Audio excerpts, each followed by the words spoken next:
네, 오늘부터 이제 금요일 날 같이 성경에 대해서 그리고 성경을 어떻게 보는 것이 바른 것인가 이런 부분들에 대해서 차근차근하게 공부할 겁니다. 이전에 있었던 구약 개론 혹은 모세 오경 뭐 이런 강의들을 다 들으셨으면 훨씬 더 좋고요.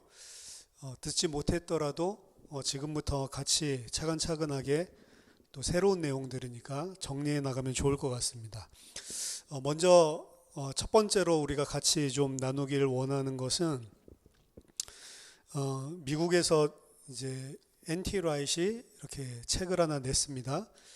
책 제목은 The New Testament in its Word입니다. 그래서 신약 성경을 신약 성경이 쓰여지고 그리고 신약 성경이 읽혀졌던 그 세계 속에서 보자는 거죠. 그래서 신약 세계 속에서의 신약 성경이라고 하는 그런 내용을 가지고 같이 말씀 나누겠습니다. 지금 저희가 보여드리는 이 책이고요. 아직 우리나라에는 번역본이 들어오지 않았습니다. 그래서 영문으로 보실 수 있는 분들은 뭐 사셔서 읽어도 도움이 될 거고, 이 안에 있는 내용들을 이제 제가 전체 다 100% 맞다라고 받아들일 수 없는 부분도 있겠죠. 지금 좀 읽고 있는데 그렇게 어려운 책은 아니고요. 그리고 이 안에 있는 내용들이 개론서로서 괜찮다라는 생각을 합니다. 그래서 이 안에 있는 내용들 가운데 만약 좀 약간 문제가 있거나 혹은 이 부분은 조금 다르게 생각할 수 있는 부분이다, 이런 부분들이 있으면 제가 같이 내용을 나누는 중에 좀 언급을 드리도록 하고, 일단 지금 제가 읽은 내용들까지는 뭐 아직 많이 읽지는 못했지만 뭐 그렇게 개론적인 내용들이었기 때문에 그럴지도 몰라도 아주 유익한 내용들이 많이 있습니다. 그래서 신약 성경이 쓰여졌던 그 시대에서 어떻게 봤을까라고 하는 관점에서 보는 겁니다. 말하자면 우리들이 오늘날 성경이라고 하는 그 책을 바라볼 때의 관점과 성경이 실제로 쓰여졌을 그 초기 당시에 그 성경을 바라보는 그런 시각들은 다를 수가 있는 거죠. 뭐 성경이 순차적으로 뭐 쓰여지고 그리고 오랜 기간 동안 신약 성경도 쓰여졌겠지만, 만약에 신약 시대에 살고 있었던 그 1세기 사람들에게 이 신약 성경 27권을 가지고 가서 이 책을 한번 읽어보고 이 책이 어떤 내용인지 이해를 하고 이 책에 대해서 한번 이야기를 해보자라고 한다면 그 사람들은 과연 이 내용을 어떤 식으로 읽었을까라고 하는 부분입니다. 이것은 상당히 어떻게 보면 중요합니다. 왜냐하면 신약 성경의 1차적인 그런 독자들이 지금 21세기를 살아가고 있는 현대인이 아니고 1세기 당시에 있었던 그 초대 교인들이죠. 그 사람들과 그리고 또 성도들을 향해서 쓰여진 그런 책들이기 때문에 그 사람들이 그때 당시의 문화 속에서, 그때 당시에 그 사람들이 가지고 있었던 지식 속에서 그 내용들을 어떻게 받아들이냐라고 하는 것은 오늘날과 분명히 다릅니다. 그래서 오늘날 21세기에 살고 있는 현대 독자들이 이해하고 보고 있는 내용이 1세기에 살고 있었던 사람들과 보는 그런 시각들이 다른 부분들이 분명히 존재를 할 수 있고, 더 중요하게는 그런 약간의 차이가 아니라 곡해해서 볼 수 있는 부분들도 분명히 존재를 합니다. 예를 들어서 우리는 뭐 쉽게 이야기를 하죠. 주 예수 그리스도. 근데 주 예수 그리스도라고 하는 말 자체도 1세기에 있었던 사람들에게는 상당히 문제나 오해의 소지가 있는 말입니다. 주라고 하는 그 이야기를, 그 칭호를 로마 제국 시대 때에 있었던 사람들이 주라고 부를 수 있는 대상은 로마 황제밖에 사실은 없었거든요. 로마 황제를 주로 인정하지 않고 다른 예수라고 하는 사람을 주로 인정한다라고 하는 것은 로마 시대에서 봤을 때는 상당히 반역적이고 그리고 국가를 대항하는 그런 뉘앙스로 들릴 수밖에 없는 그런 시대 속에 살고 있는 거죠. 그리고 유대인들에게도 마찬가지입니다. 주 아도나이라고 하는 것은 여호와 하나님을 부를 때 그 이름을 망령되이 일컫지 말라라고 이야기한 계명 때문에 그 야훼라고 뭐 보통 우리가 그 내자로 돼 있는 히브리어 하나님의 이름이라고 여호와 뭐 이렇게 이야기를 하는데, 원래는 사실은 야훼라고 하는 그 히브리어 네 글자 테트라그라마톤이라고 하거든요. 네 개의 하나님의 성호를 나타내는 글자다라고 해서. 근데 그 테트라그라마톤 네 글자는 히브리어에는 여러분들이 자음만 있고 모음이 없다라고 알겠지만, 사실은 그 자음으로 쓰여지는 알파벳들 가운데 모음 대용으로 사용됐었던 그런 알파벳들이 있었어요. 그 알파벳들을 모아놓은 겁니다. 말하자면 자음은 없고 모음만 모아놓은 거죠. 그래서 그 테트라그라마톤을 읽으라라고 이야기할 때 읽을 수 있는 사람이 없는 것입니다. 그래서 그 테트라그라마톤은 하나님의 이름이기 때문에 그 이름을 망령되이 일컫지 않기 위해서 그 테트라그라마톤이 나오면 그 이름을 읽을 생각, 부를 생각을 감히 하지 못하고 테트라그라마톤이 나올 때마다 아도나이라고 읽거든요. 지금도 유대인들은 같이 제가 공부할 때도 유대인 랍비가 와서 가르쳐 준 적이 있었는데, 이 테트라그라마톤이 나오면 야훼라고 절대로 읽지 않습니다.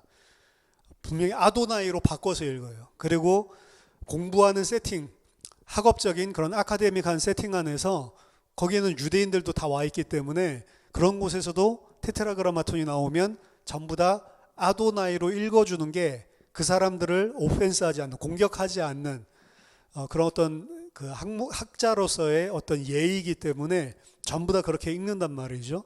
그래서 아도나이 주인이라고 하는 뜻인데, 그 주인이라고 하는 주님이라고 하는 단어로 바꿔서 부르는 거거든요. 그래서 주 예수 그리스도라고 이야기하는 거를 유대인들의 관점에 볼 때는 하나님에게 쓰는, 하나님을 가리킬 때 쓰는 아도나이를 예수 그리스도에다가 붙여서 쓴단 말이죠.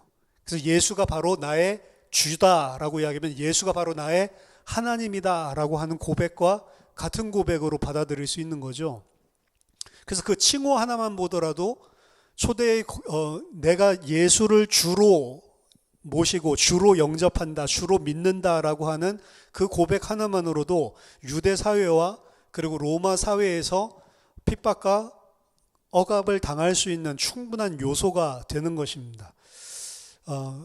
그래서 반사회적인 인물로 로마 사회에서는 치부할 수 있겠죠. 왜냐하면 절대로 시저를, 가이사를 주라고 안 부르는 사람들이 갑자기 생겨났기 때문에 그러죠. 예수만이 바로 주이시고 가이사는 주가 아니다라고 되기 때문에 예수를 주로 인정하는, 고백하는 자들은 가이사를 주로 고백하지 않았습니다. 그게 이제 그때 당시에 살고 있던 사람들에게는 아주 반사회적이고 반인륜적인 그런 행위인 거죠. 제국에 대항하는 그런 의미를 담고 있는 거죠. 그래서 그때 당시의 사회로 돌아가서 본다면 우리가 오늘날 주님, 주 예수 그리스도 이렇게 쉽게 말할 수 있는 내용조차도 그들에게는 신앙적인 고백이 아니었다면 어려운 부분들이 있는 겁니다. 그래서 그런 부분들을 다 인지하고 그러고 성경을 보는 것과 그러지 않는 것 차이에는 갭이 충분히 발생할 수가 있는 거죠.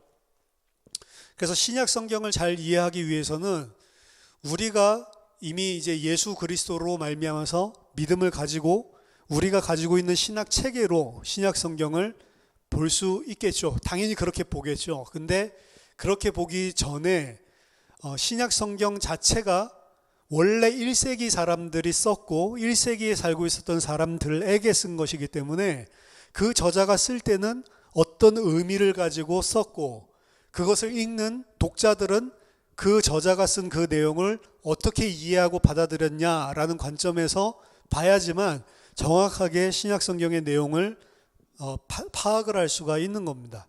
그래서 이러한 부분들이 공부하고 그리고 숙지하고 있는 것들이 성경 읽기에 상당한 차이점을 가져다 줄 수 있다라고 생각을 합니다.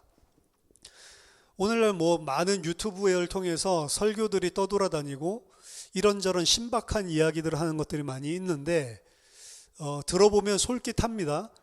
근데 굉장히 솔깃하고 신박한 참신한 이전까지 들어보지 못했던 그런 해석인데 과연 신약 성경에서 이야기하고 있는 내용이 그 내용인가 아니면 그 사람이 새로운 틀을 가지고 자기의 생각을 집어넣고 있는 거냐 이걸 분별할 때도 이 부분은 중요하단 말입니다.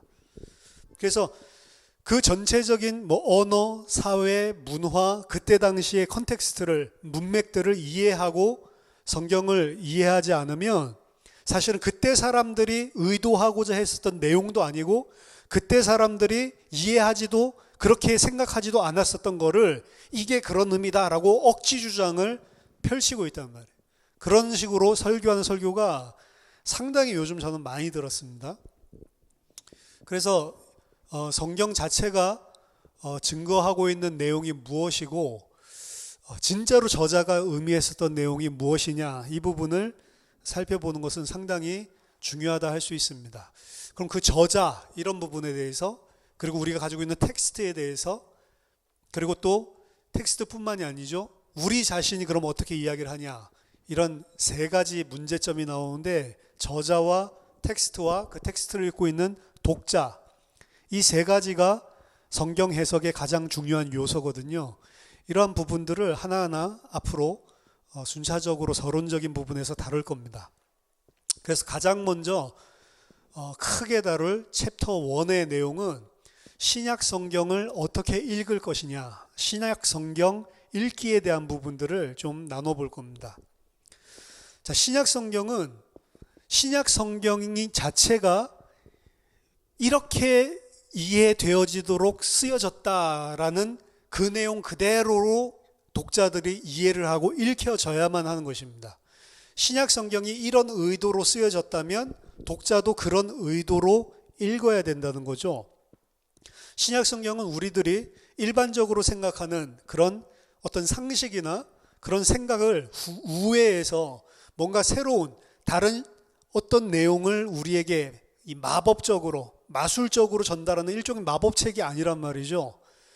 일상생활들 속에서 사용하는 언어를 그대로 사용하였고 그리고 일상생활 속에서 전달하고자 하는 내용을 글로 전달할 때 그 내용을 전달한 것이기 때문에 이 안에서 일반적인 당연히 그렇게 이해되어져야 될 내용을 다르게 이해하는 데는 문제점이 있다는 말입니다. 그래서 이 내용을 쓸 때 저자와 1세기 당시에 독자들이 어떤 생각을 가지고 저자는 쓰면서 이거는 이런 내용을 전달하기 위해서 썼다면 신약성경 바로 읽기의 가장 기본은 그 저자가 이렇게 이해되기를 바라는 내용으로 쓴 거를 그대로 읽어내고 이해해내는 게 바른 신약성경 읽기라는 겁니다. 저자가 그렇게 쓰지 않았는데 저자의 내용과 전혀 다른 것들을 가지고 들어와서 나의 자의적인 새로운 해석들을 집어넣는 것 자체는 신약성경을 바르게 읽는 게 아니란 말이에요. 누구든지 그래서 다 해석을 할 수 있지만 모든 해석이 다 바른 것은 아니라는 것입니다. 그럼 가장 기준은 뭐냐?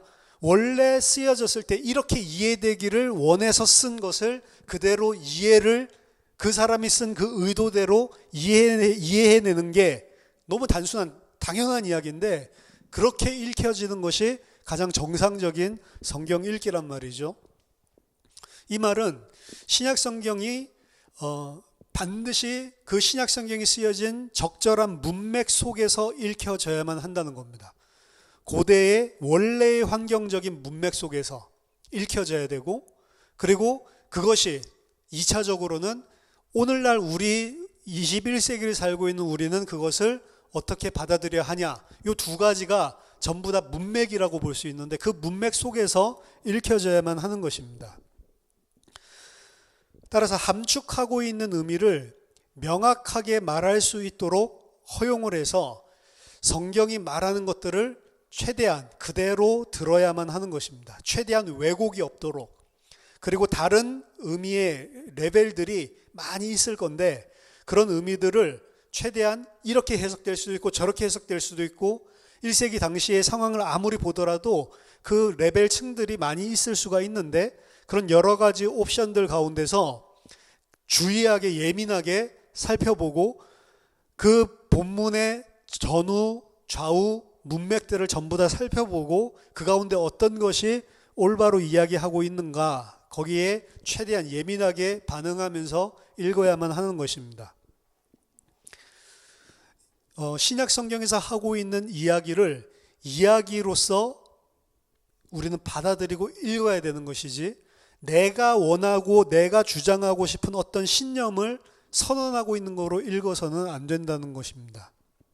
그리고 우리가 벌써 이거는 그거를 의미하는 거야 라는 것을 이미 다 상정해 놓고 들어가서 읽는 것이 아니고, 그것을 1차적인 초기 단계에서는 우리가 상정하고 있는 것을 최대한 다 내려놓고 중립적인 입장에서 본문이 이야기하는 것이 무엇이냐라는 것을 읽어야 됩니다.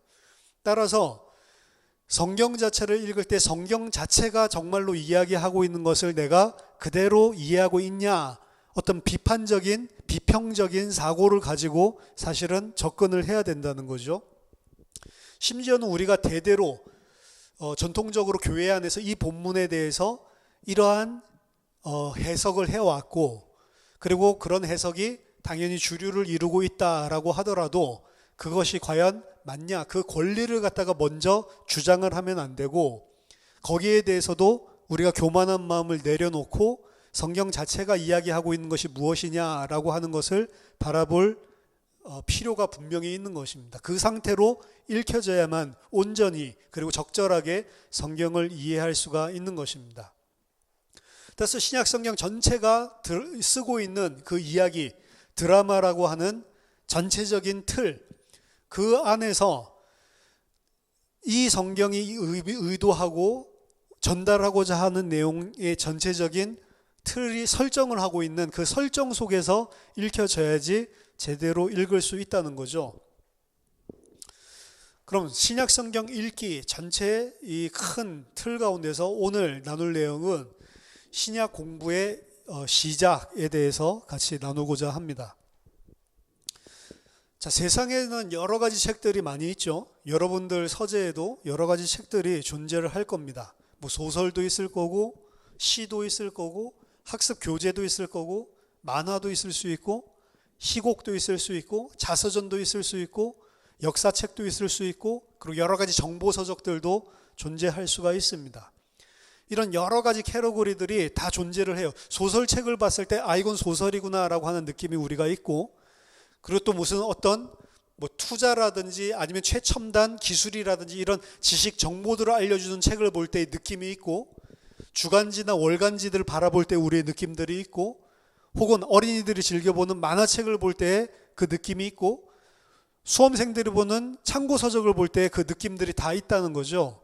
그 책들을 봤을 때 벌써 이 책은 어떤 책이다 라는 그 사실을 가지고 들어가서 봅니다. 만화책을 볼 때 그것을 통해서 어떤 최첨단 기술이나 세상을 살 수 있는 어떤 지식 정보를 습득하기 위해서 보는 사람은 거의 없죠. 그러니까 이미 우리들이 책들을 수없이 많이 가지고 있지만 책들을 볼 때 이 책은 어떤 책이다 라고 하는 그런 프레임, 틀을 가지고 그 책을 우리가 인식하고 그 책을 살펴보는 거죠.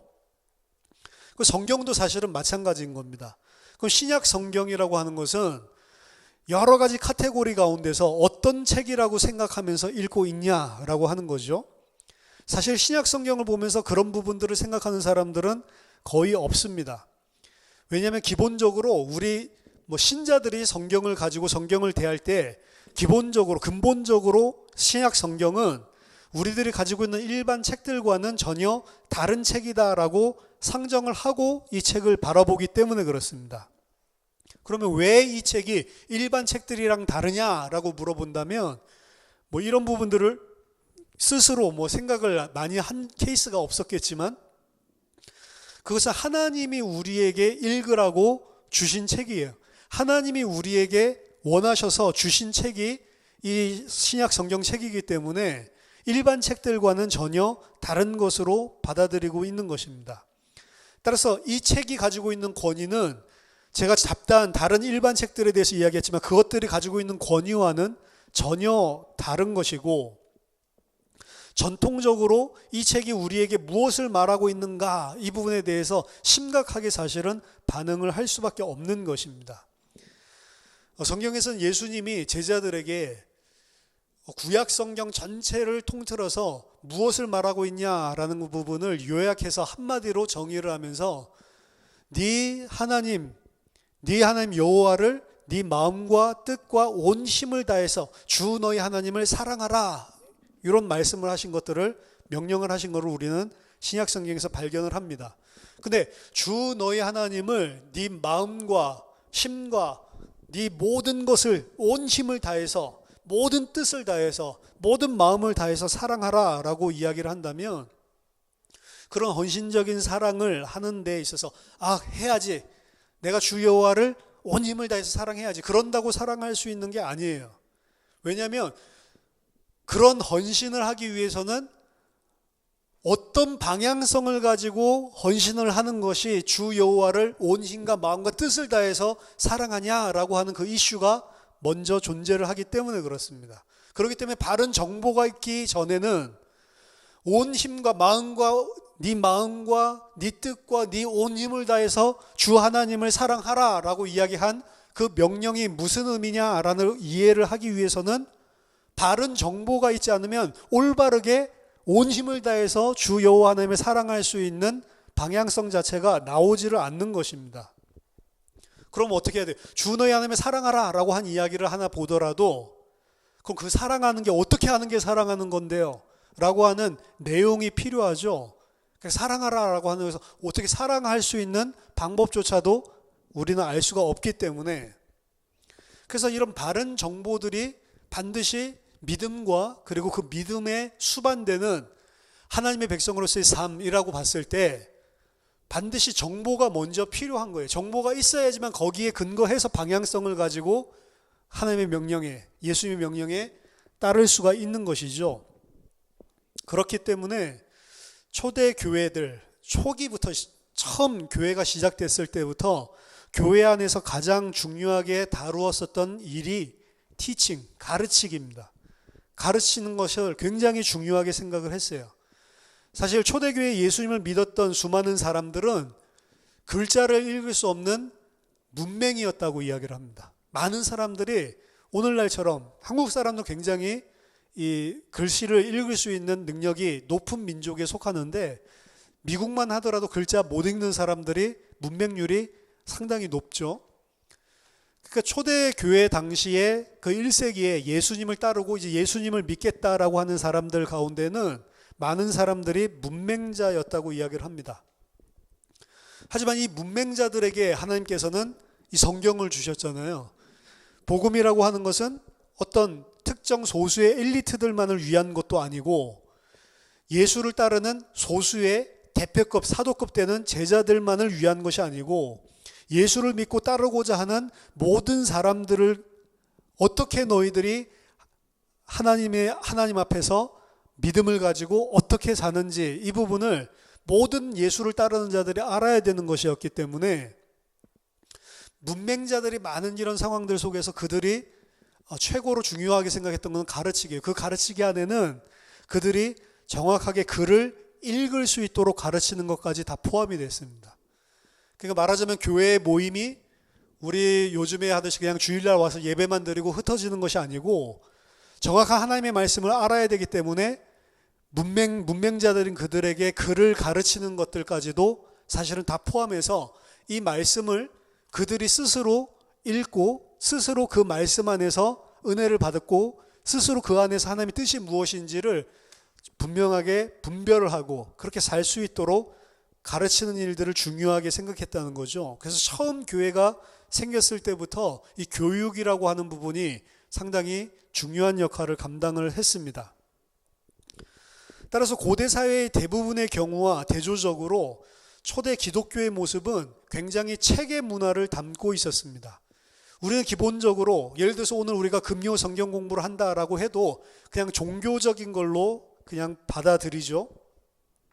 기본적으로 종교라는 그 입장에서 이 운동들, 초대교회에 일어났었던 일들을 생각을 하겠지만, 1세기에 살았던 사람들이 1세기에 있었던 기독교 모임들을 쳐다본다면 그 모임을 보면서 저들이 무슨 종교 예배를 하는구나, 이런 느낌보다는 저들이 어떤 교육기관 속에서 교육을 받고 공부를 하고 있구나 라고 하는 느낌이 훨씬 더 강했다라고 하는 것입니다.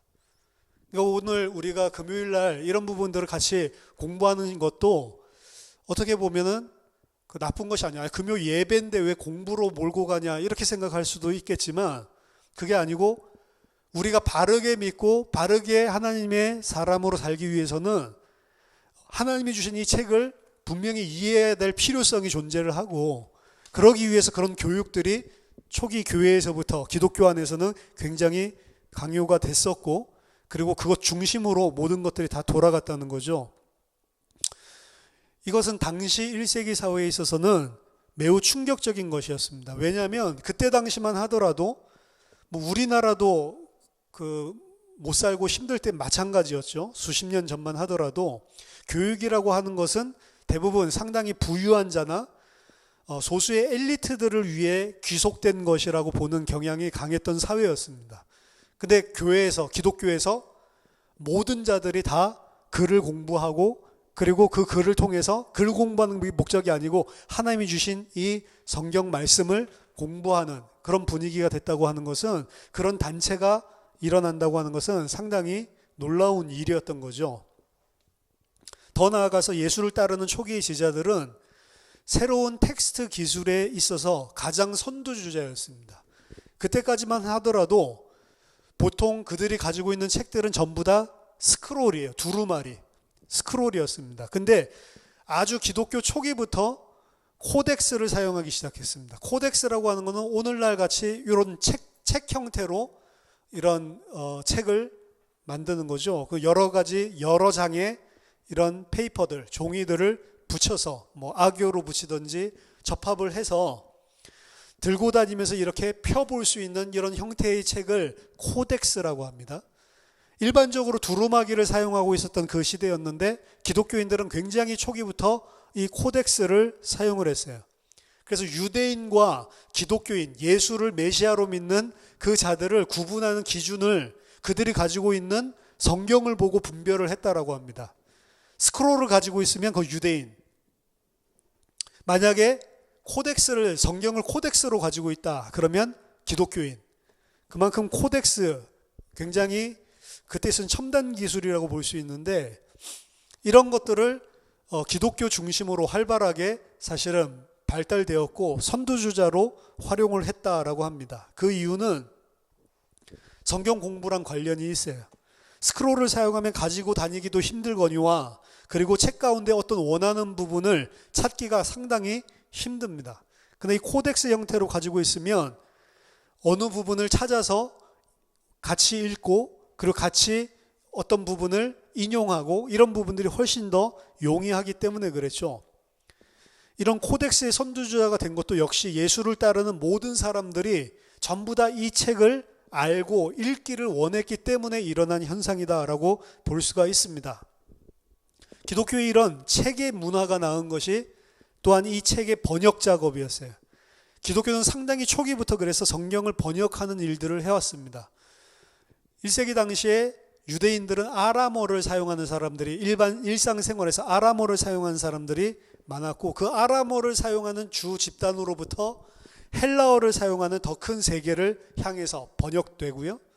그리고 헬라어를 사용하는 문화에서 로마의 라틴어를 사용하는 그런 지역으로 확대되면서 라틴어로도 번역이 되고 그리고 이집트의 곱틱과 그리고 에디오피아, 시리아 이런 여러 가지 언어로 번역이 되는 이런 번역들이 중요하게 발전한 것이 이 기독교 문화입니다. 그것 또한 이 언어를 모르는 자들이 이더라도 분명히 이 책이 읽혀지고 그들이 이해해야 되기 때문에 그런 번역 작업을 했었던 것이고 이와 같은 번역으로 인해서 사전 또한 기독교인들에게는 매우 중요하게 인식됐고 발전되는 그런 계기를 낳았다라고 볼 수가 있습니다.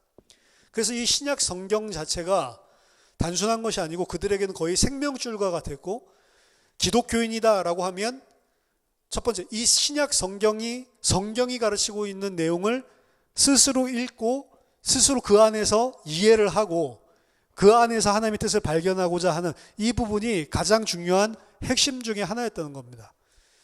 그래서 어떻게 보면 기독교인의 표지는 하나님의 말씀을 공부하고 하나님의 말씀을 바르게 이해하고자 하는 열망, 이런 부분들이 밀접하게 기독교인과 맞닿아 있었다라고 볼 수가 있는 것입니다. 자, 그러면 신약은 무엇이냐라고 하는 부분에 대해서 좀 살펴보면, 신약은 어떻게 만들어졌냐? 이 답변은 간단하게 이야기할 수 있죠. 신약은 각각 여러 가지 다른 장르들을 포함한 27권의 책들로 구성되어져 있습니다. 이 책들은 한 명에 의해서 쓰여진 게 아니고 여러 명의 다른 저자들에 의해서 쓰여졌고, 물론 바울과 같이 여러 책을 쓴 그런 저자도 있습니다. 그 원저자들이 쓴 책들이 나중에 시대를 거치면서 다른 사람들에 의해서도 편집되었다고 보는 것은 틀림없는 사실입니다. 편집된 내용들이 있었습니다. 그리고 이 책들은 역사적으로 본다면 1세기 중반 이후부터 저작이 되었고, 모든 기독교인들은 그 책들이 다 하나님으로부터 영감되어서 기록된 그냥 책이 아니고 성경으로 받아들여졌습니다. 하지만 이러한 정보들을 안다고 해서 신약 성경을 제대로 아는 것이 아니죠. 표면적이고 객관적으로 신약 성경은 27권으로 구성되어 있습니다. 저자들은 몇 명이 있습니다. 몇 세기에 쓰여졌습니다. 이런 객관적인 사실을 나열하고 안다고 해서 신약 성경을 아는 것이 아니죠. 그 성경이 무엇을 위해 주어졌고 무엇을 말하고 있느냐, 그 내용에 대해서, 그 성경이 무엇을 하고 있는 책이냐라고 하는 것을 진짜로 아는 것이 더 중요한 것이죠. 어떤 사람은 말할 수 있으면 이거는 종교적인 책이다라고 말할 수도 있고, 이거는 하나님과 하나님의 백성들의 세계에 대해서 이야기하고 있는 신학적인 책이다. 또 어떤 사람들은 읽고 이거 말도 안 되네, 신화다라고 이야기할 수도 있고, 어떤 사람은 하나님의 영감된 계시다 이렇게 말을 할 수가 있습니다. 이렇게 쉽게 말할 수는 있지만 이렇게 말한다는 것 자체가 오히려 더 번잡하게 진흙탕으로 이 책이 무엇인지에 대해서 사실은 혼란을 낳을 뿐입니다. 왜냐하면 이건 종교적인 책이다라고 했을 때 1세기 사람들이 생각했었던 종교는 우리들이 생각하는 종교와 많이 다르다는 거죠. 1세기의 많은 사람들은 신학적이고 종교적인 책을 가르친다 이렇게 생각을 하지 않고, 만약 신약 성경을 가르치고 공부하는 내용들을 들어본다면 그 사람들은 일종의 철학을 지금 가르치고 있구나 이런 식으로 받아들였을 확률이 훨씬 더 높습니다. 그 사람들이 봤을 때 이 책은 어떤 기독교라는 종교 이야기보다는 사람들의 삶과 그들의 삶의 방식, 거기에 대해서 새로운 종류의 공동체 매뉴얼을 가르치고 그들의 철학을 심는 작업이다라고 생각했을 공산이 훨씬 더 높다는 거죠.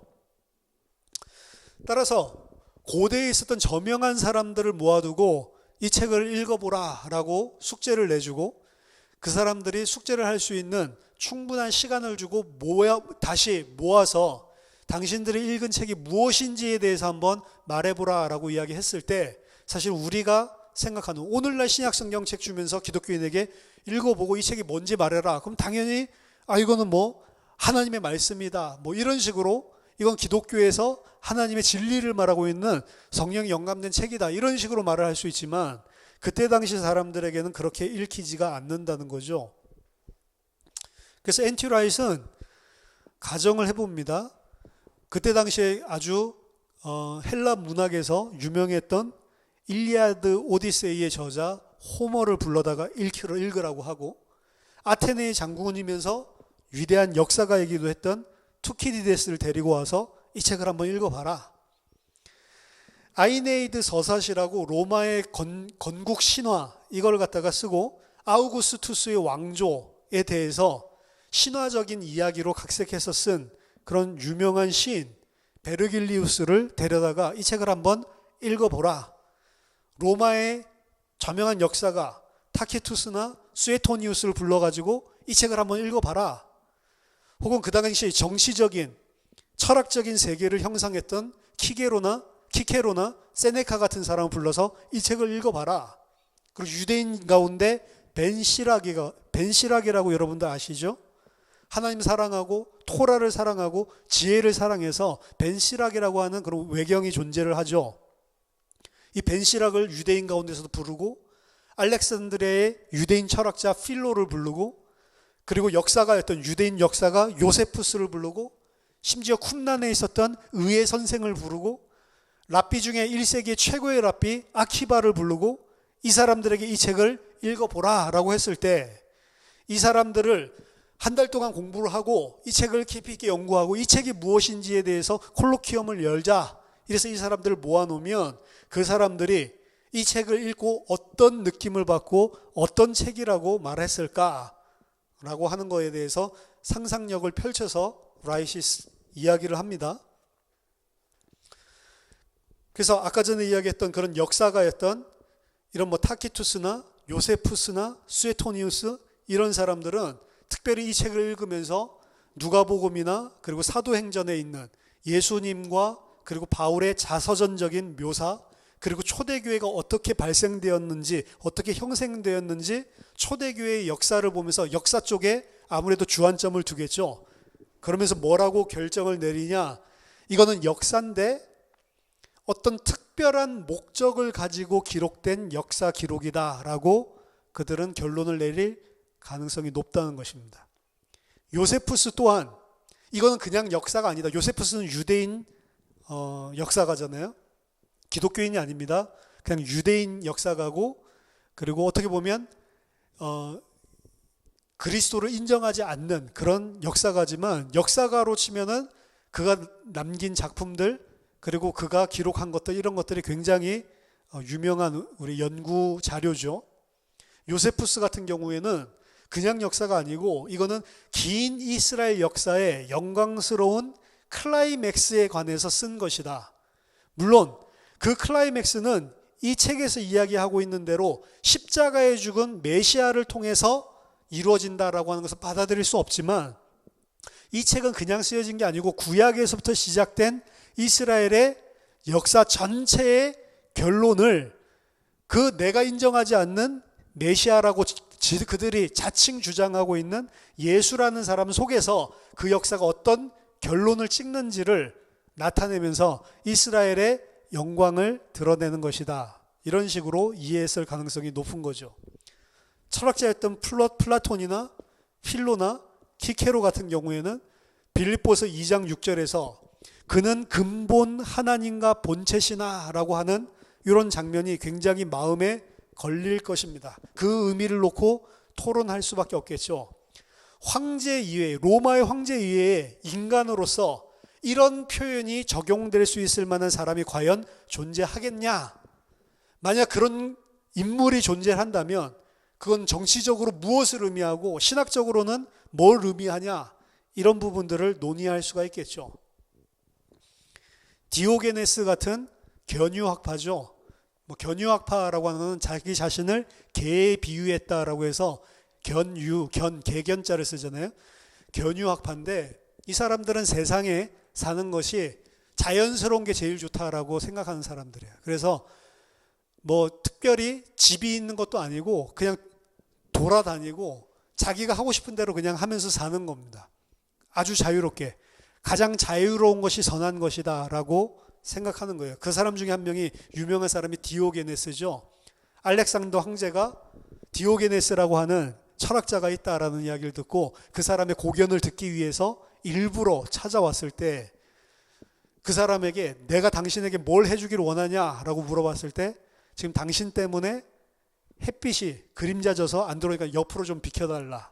그것만 이야기했던 사람이 디오게네스죠. 유명한 견유학파의 그런 철학자인데, 이 사람 같은 경우는 복음서 읽으면서 예수님이 제자들을 내보내면서 지팡이 외에는 아무것도 가지지 말라라고 한 그런 표현들 속에서 야, 이거 견유학파 비슷하네, 이런 생각을 했을 가능성이 있습니다. 실제로 신약 연구자들 중에 예수님의 히스토리컬 지저스, 역사적인 예수, 그걸 구성하는 사람들 중에 예수님을 견유학파 중에 하나라고 보는 사람도 있습니다. 행색이 비슷하기 때문이죠. 그런 데서 읽는. 쿰란의 의회 선생은 아마도 이 책을 읽으면서 일견으로는 맞다, 진짜 맞지 이게, 이런 식으로 찬성을 하고 기뻐했지만 한편으로는 이거 뭐야, 화가 났을 겁니다. 바리새인들처럼 외식으로 거짓 제사장들과 대제사장들의 죄를 폭로하는 현장들 속에서는 이 사람은 굉장히 감탄하고 기뻐하고 그치 이것들이 썩은 것들이지라고 분명히 찬성을 했을 것이고, 반대로 예수님을 하나님의 아들이다라고 불경스럽게 이야기하는 데 있어서는 아마 분노가 교차해서 일어났을 겁니다. 호모 같은 사람은 요한계시록을 들으면서, 호모는 그 맹인이었다고 그래요. 그러니까 누가 읽어줘야지만 들을 수가 있겠죠. 요한계시록을 들으면서 자기 자신의 책들을 관점 속에서 하늘에서 일어난 그 전쟁에 대해서 아마 이해했을 가능성이 높습니다.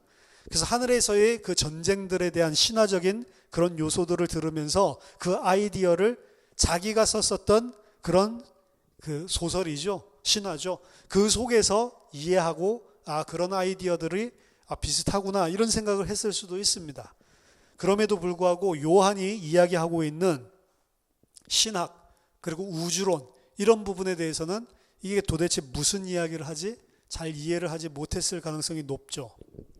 세네카 같은 사람은 바울이 고린도전서 13장에 사랑에 대해서 쓴 것들을 보면서 이거는 내가 지금까지 읽었던 책들 중에 최고의 극적인 수사학을 통해서 이 논리를 펴고 있구나라는 거에 아마 감탄했을 것입니다. 그럼에도 불구하고 바울이 이야기하는 지금 이 세계와 장차 올 세계, 이 두 가지 세계에 대한 부분은 아마도 전혀 이해를 못했겠죠. 이런저런 이야기들이 다 자기들 관점에서 나올 수 있는 책이란 말이에요. 그럼에도 불구하고 이 책을 계속 읽고 논의를 계속하면 여러 가지 견해가 오는 가운데 결국에는 이 책은 어떤 책이다 라고 하는 결론이 세 가지로 농축될 것이다 라고 라이트는 이야기를 합니다. 그것은 뭐냐? 이 책은 역사책이요, 이 책은 문학책이요, 이 책은 신학책이다. 이 세 가지입니다. 역사, 문학, 신학. 역사라고 하는 것은 이 글에서는 실제 살았던 사람들과 실제 있었던 사건들을 베이스로 기초로 하고 있는 글이기 때문에 역사라는 관점이 분명히 묻어 있다는 거죠. 그리고 그 역사를 그냥 쓴 것이 아니고 당시에 있었던 문학적인 기법, 그리고 당시 사람들이 감동적으로 받아들일 수밖에 없는 문체, 그리고 그때 있었던 모든 문학적인 기교들을 활용해서 적었기 때문에 문학 작품이라는 거죠. 문체와 장르 이런 부분들을 절묘하게 사용을 한 거죠. 그리고 신학이라고 하는 것은 결국에 이 책은 창조주 하나님, 이스라엘의 하나님, 그리고 그분이 결정적으로 지금 이 시대에 유일하게 예수라는 사람을 통해서 무슨 일을 하셨는지 거기에 대해서 증거하고 있는 책이다. 신학적인 내용, 하나님과 하나님이 하고 계시는 그 일, 그리고 그의 백성들에 대해서 이야기하고 있는 책이다. 이 세 가지로 결국에는 접점이 모아진다라고 볼 수밖에 없는 것이랍니다. 제가 구약 개론에서도 이야기했죠. 성경은 무엇이냐? 결국에 성경이 프로반이 쓴 책과 마찬가지로 세 가지 요소를 담고 있는 것입니다. N.T. 라이트도 똑같이 결론을 내렸어요. 성경은 역사책이고 동시에 문학이고 그리고 동시에 신학책이다. 이 세 가지죠. 그래서 역사와 문학과 신학 이 세 가지를 함께 담고 있는 것이 성경입니다. 신약 성경은 과거의 역사, 그것을 문학적인 텍스트를 통해서, 그리고 그 내용은 신학, 하나님과 세상에 대한 이해를 엮고 있는 책입니다.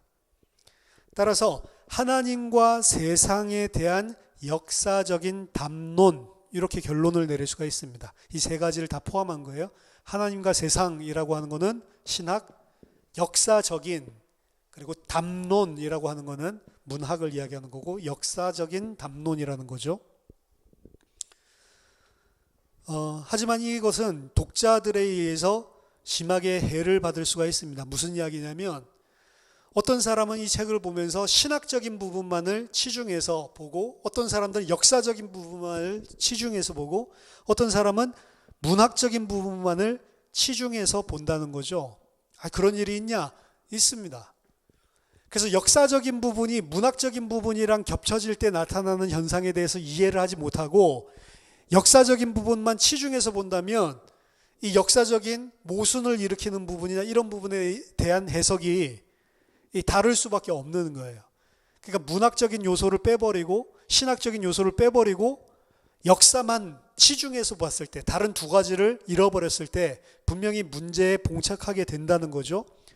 또는 성경 해석자들이 실제로 학자들이 그냥 일반 사람들이 아니고 학자들이나 목사들이나 교회 안에서 많이 있었던 것들입니다. 믿음이 보통 좋다라고 하는 사람들은 신학적인 내용에만 치중을 하겠죠.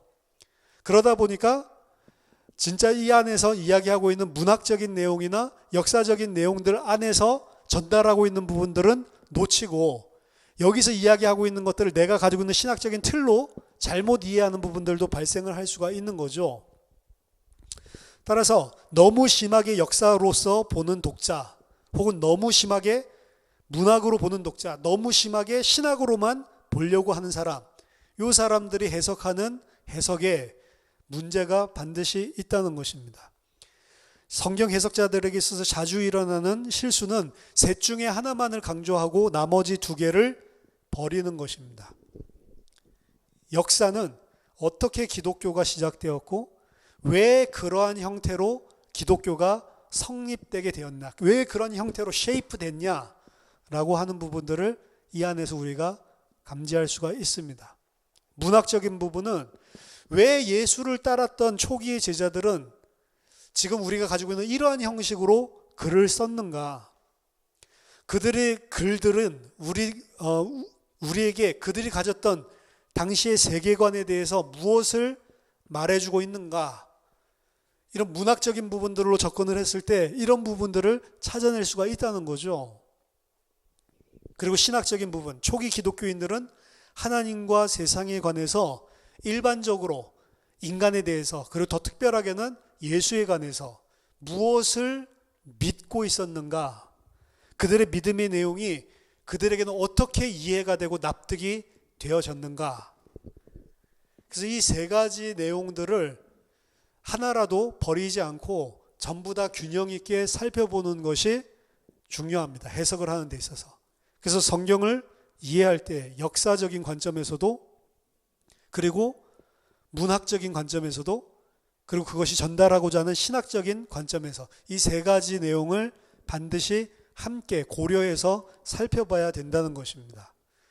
그래서 오늘 서론적인 시작인데 신약 공부의, 신약 성경 공부의 시작, 여기에 있어서 우리가 담고 가야 될 거는 신약 성경, 아니 구약까지 포함해서 성경책이라고 하는 것은 이 세 가지를 큰 맥락으로, 주제로 담고 있는 책입니다. 역사, 그리고 그 역사를 표현하는 방법인 문학, 그리고 그것들이 실제로 전달하고자 하는 포인트인 신학적인 내용, 이 세 가지 내용, 이게 신약 성경을 공부하는 입장에서 신약 성경을 접근하는 가장 기초적인 세 가지 방향이라는 거, 이 부분을 여러분들이 숙지하셨으면 좋겠습니다. 그래서 역사와 동떨어진 해석이 있을 수가 없고요.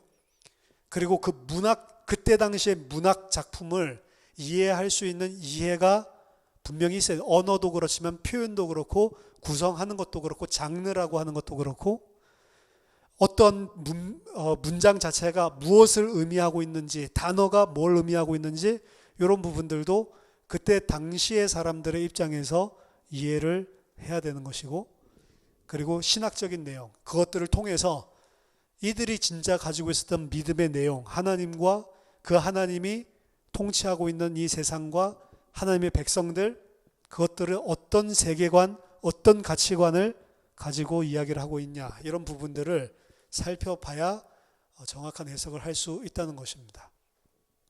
그래서 오늘 이 세 가지만 여러분들이 담아두시고 성경이 어떤 책이다라고 하는 부분들을 이전에 그냥 뭐 하나님의 말씀 이렇게만 간단하게 생각했을 수 있는데 실제적으로 객관적으로 봤을 때 성경이 무엇이고 어떤 내용을 가지고 있는지 여러분들이 분명하게 인지를 하셔야 됩니다. 그러고 나서 여러분들이 이 그 신약 개론적인 이 책을 공부하고 나서 어떤 본문에 대해서 혹은 어떤 성경의 부분을 통해서 이야기를 하고 있는 설교를 들었을 때에 과연 저게 합당한 해석이냐 아니냐, 이런 부분들까지도 여러분들이 비평적으로 볼 수 있는 그런 눈들이 열릴 겁니다. 그래서 아마 이렇게 공부하는 내용들이 여러분들에게 도움이 되기를 바라고, 공부는 우리가 21세기에 한 것이 아니고 처음 기독교가 생겼을 때부터 성경을 바르게 이해하고 그 속에서 전달하고자 하는 내용들을 개인이 바르게 인지하고 하나님의 음성을 들을 수 있는 그런 사람들이 되게 하기 위해서 이런 교육들을 굉장히 처음부터 중요시 해왔다는 거, 이런 전통들 안에서 우리도 금요일을 이렇게 할애한다라고 생각을 하시고 열린 마음으로 이 시간을 다 같이 동참해 주셨으면 좋겠습니다.